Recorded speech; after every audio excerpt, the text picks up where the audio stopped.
नमस्कार, 20 मिनट 20 खबर में आपका स्वागत है। मैं हूं आपके साथ सुमित गुप्ता। हम अगले 20 मिनट में आपको देश दुनिया की 20 ऐसी खबरें बताने वाले हैं जो इस वक्त न केवल सुर्खियों में हैं बल्कि दिलचस्प और अहम भी हैं। तो चलिए शुरू करते हैं 20 मिनट 20 खबरों का सिलसिला। सबसे पहले देखते हैं राजस्थान की कौन कौन सी खबर इस वक्त अहम है।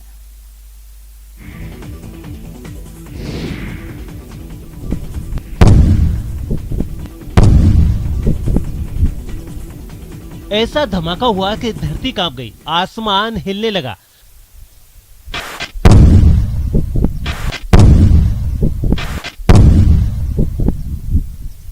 धमाके से निकले धूल, रेत और धुएं के गुबार से पूरा का पूरा आसमान फट पड़ा।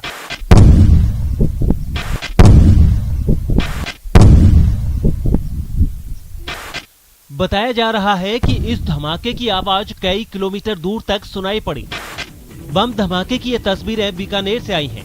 बताया जा रहा है कि सेना के जवानों ने धमाके के जरिए बम को डिफ्यूज किया है। जिस बम को सुरक्षित तरीके से धमाके से नष्ट किया गया है, उस बम के बारे में बताया जा रहा है कि 6-7 दिन पहले वो छोटी नाल इलाके में एक खेत में मिला था। खेत में बम मिलने की खबर के बाद स्थानीय पुलिस ने बम के आसपास कट्टे लगा दिए थे ताकि कोई उसके करीब न जा सके। इसके बाद सेना को इस बम की सूचना दी गई। सेना के जवानों ने मौके पर पहुंचकर बम की जांच की और फिर पूरे एहतियात के साथ उसे धमाके के जरिए नष्ट कर दिया गया। बीच बाजार बवाल मच गया था। एक शख्स को महिला और उसके परिजन दे दनादन दिए जा रहे थे। कभी उसके कपड़ों से उसे खींचा जा रहा था तो कभी उसे बाल पकड़कर घसीटा जा रहा था। बीच बीच में थप्पड़, घूंसों और चप्पलों की बरसात भी हो रही थी। बीच बाजार दे दनादन की ये तस्वीरें भरतपुर के डीग उपखंड से आई हैं। बताया जा रहा है कि जिस शख्स की पिटाई हो रही है उसका नाम अमरजीत है और वो आशीर्वाद नाम से कोचिंग सेंटर चला रहा था।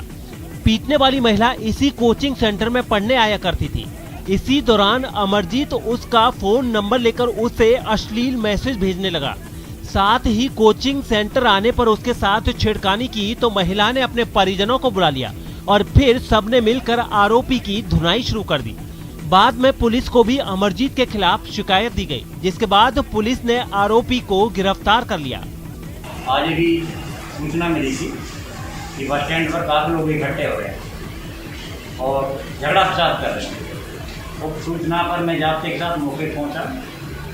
मौके पर वहाँ जाके मालूमात किए तो पता चला कि आशीर्वाद लाइब्रेरी वाला अमरजीत सन ऑफ पूरन सिंह झा ने एक लड़की के साथ छेड़छाड़ की है। उस समय मौके पर काफ़ी लोग इकट्ठे थे। उनमें आपस में मेरे से पूर्व मारपीट भी हो गई।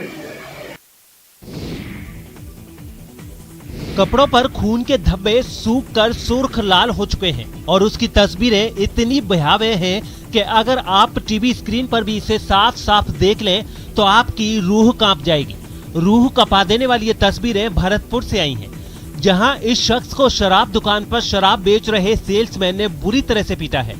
साथ ही इस पर चाकुओं से भी वार किया है। बताया जा रहा है कि पवन नाम का यह शख्स कामा कस्बे के दैली गेट इलाके में एक शराब दुकान पर शराब लेने गया था। वहां पिंटू नाम के सेल्समैन ने बियर के लिए प्रिंट रेट से ज्यादा पैसों की डिमांड की। इस पर जब पवन ने सवाल जवाब किया तो सेल्समैन उस पर टूट पड़ा। पहले तो उसने लात घूंसे चलाए और फिर चाकुओं से वार करना शुरू कर दिया।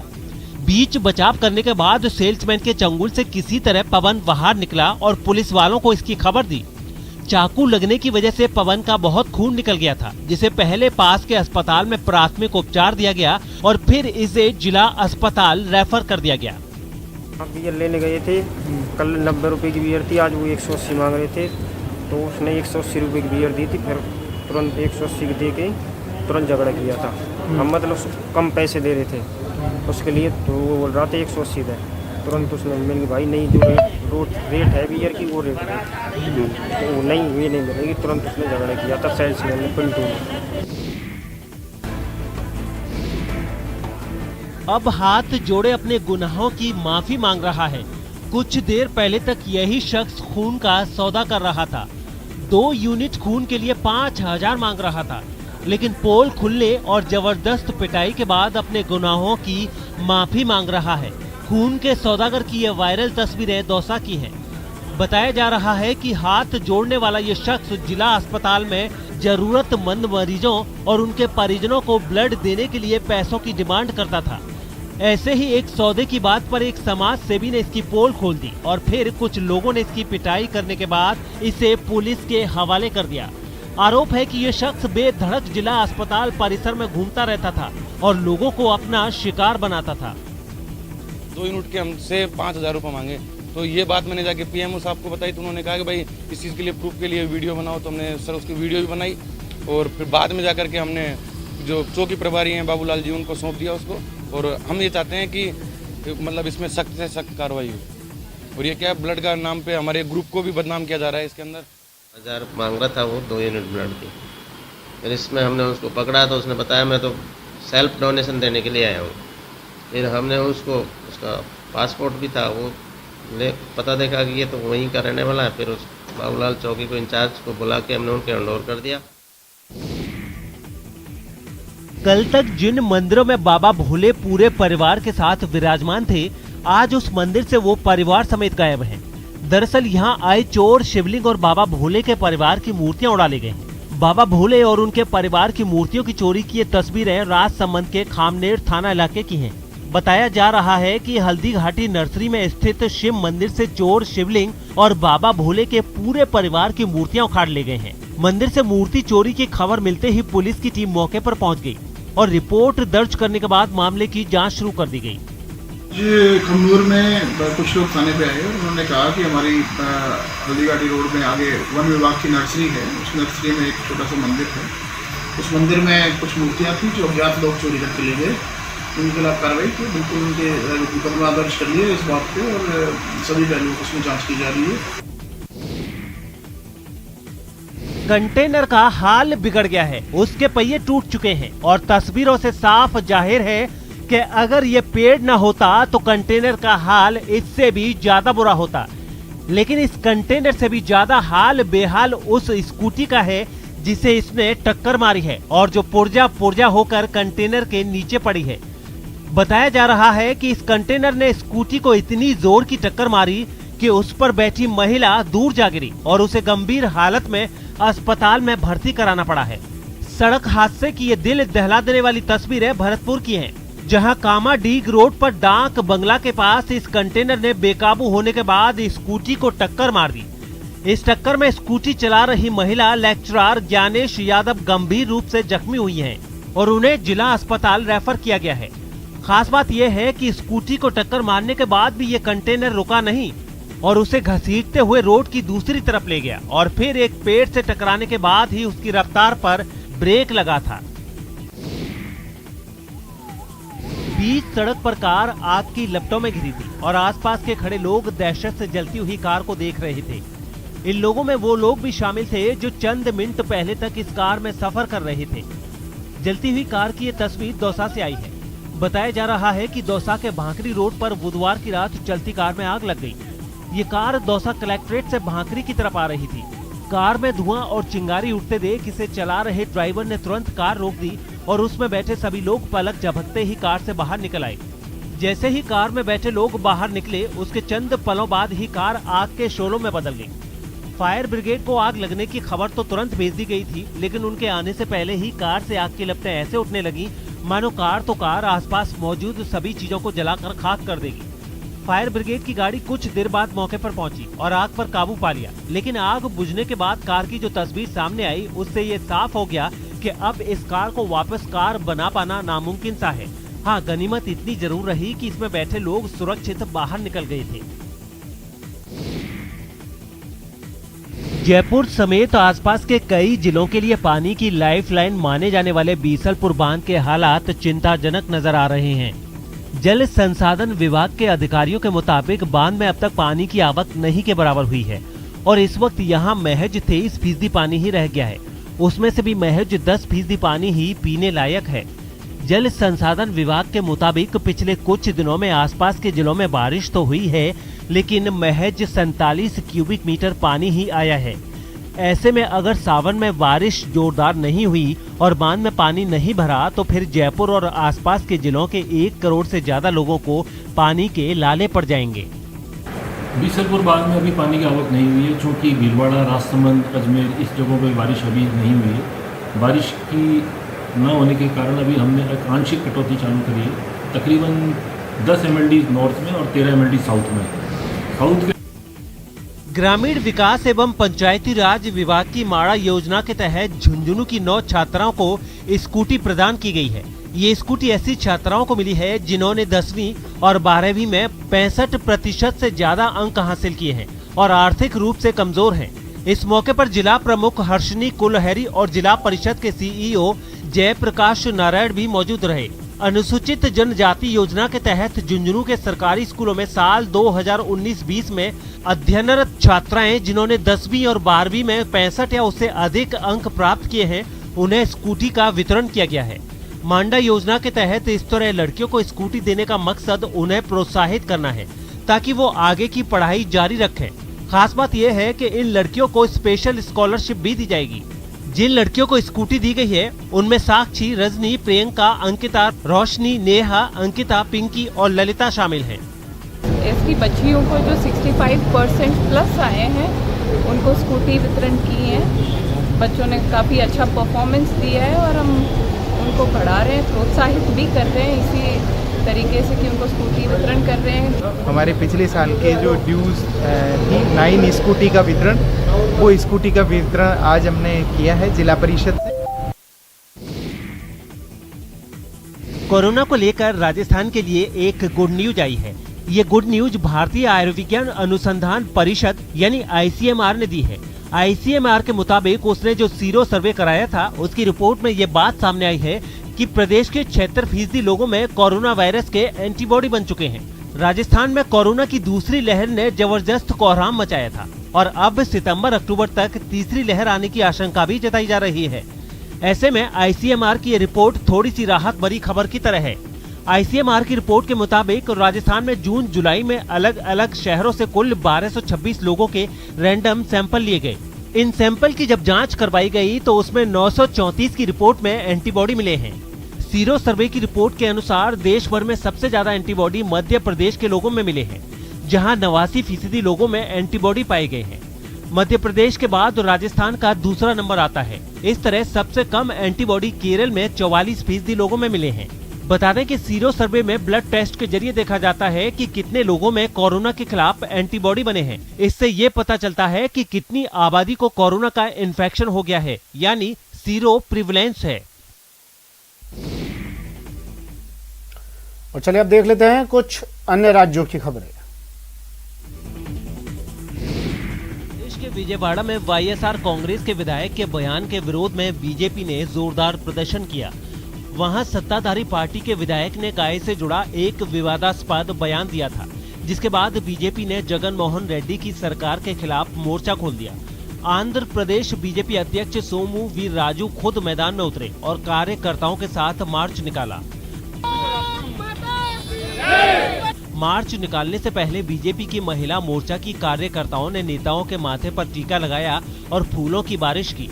इस दौरान बीजेपी नेताओं ने एक गाय और उसके बछड़े की भी पूजा की। गौ माता की जय, गौ माता की, भारत माता की। बीजेपी ने राज्य सरकार की नीतियों पर सवाल उठाया और तुष्टीकरण की राजनीति करने का आरोप लगाया। Government maintain anti Hindu psychology. March निकालने के बाद वहां सरकार के खिलाफ धरना भी दिया गया।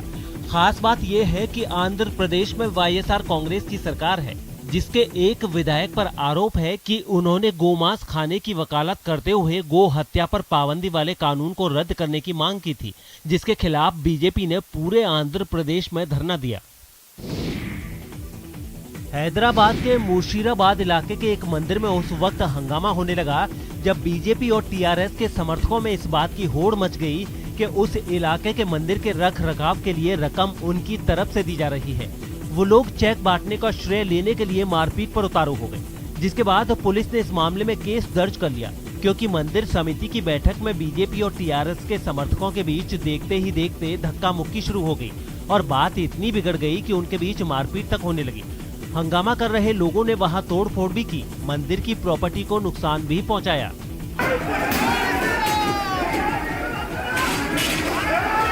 पुलिस ने हंगामे को शांत करने के लिए उन्हें एक दूसरे से अलग करने की कोशिश भी की, लेकिन वो लोग उनकी एक सुनने को तैयार नहीं दिखे। इससे पहले मंदिर समिति की बैठक में बीजेपी समर्थकों ने जमकर नारेबाजी भी की।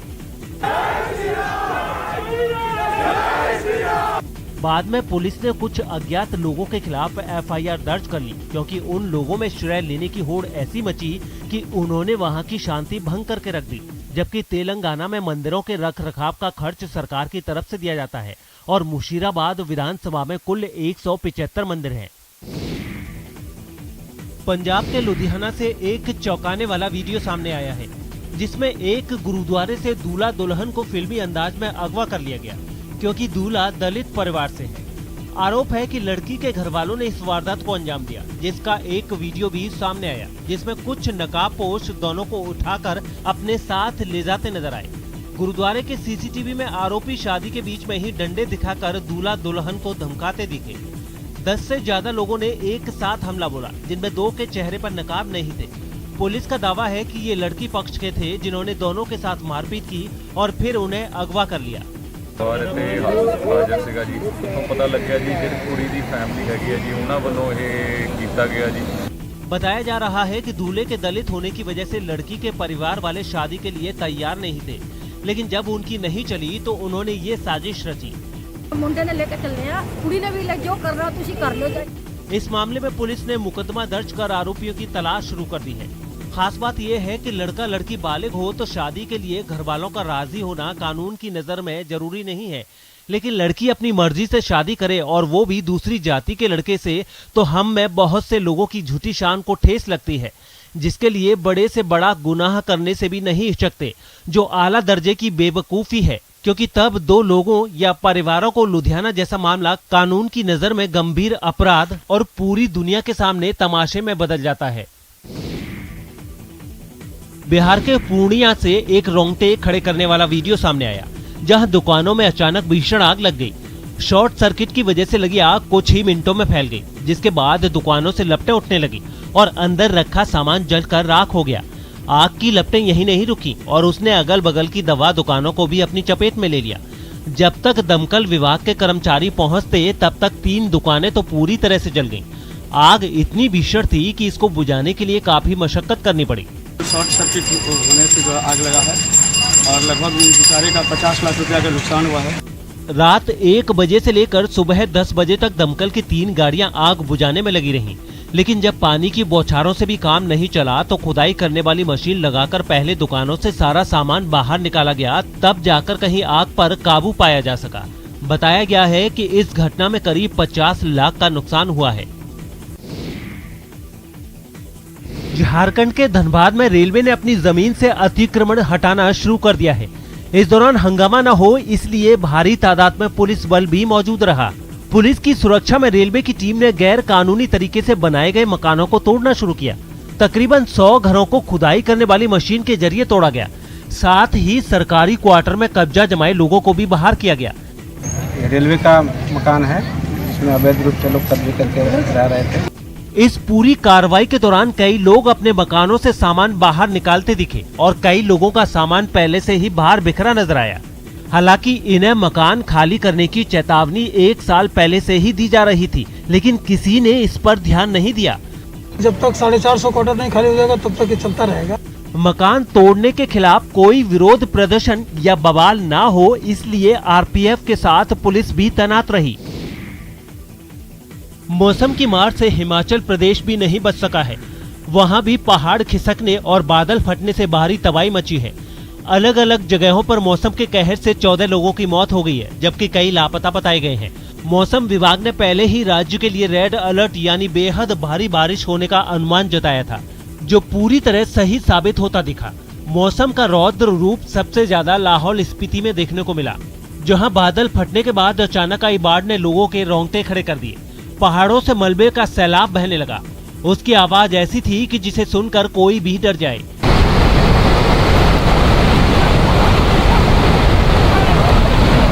बादल फटने और उसके बाद आए सैलाब के साथ ही लोगों पर परेशानियों का अंबार टूट पड़ा। इतना ही नहीं, जगह जगह चट्टानें भी खिसक कर पहाड़ों से नीचे गिर गईं, जिससे कई गाड़ियों के परखच्चे उड़ गए। एक इलाके में तो रात के अंधेरे में भी रेस्क्यू ऑपरेशन चलाना पड़ा, क्योंकि पहाड़ों से घिरे मलबे में कुछ लोगों के दबे होने की खबर थी। राहत और बचाव की टीमें अपनी जान जोखिम में डालकर लोगों को बचाने में जुटी रहीं। जहां पहुंचने की कोई गुंजाइश नहीं थी, वहां उन्होंने सीढ़ियां लगाकर खुद के लिए रास्ता बनाया।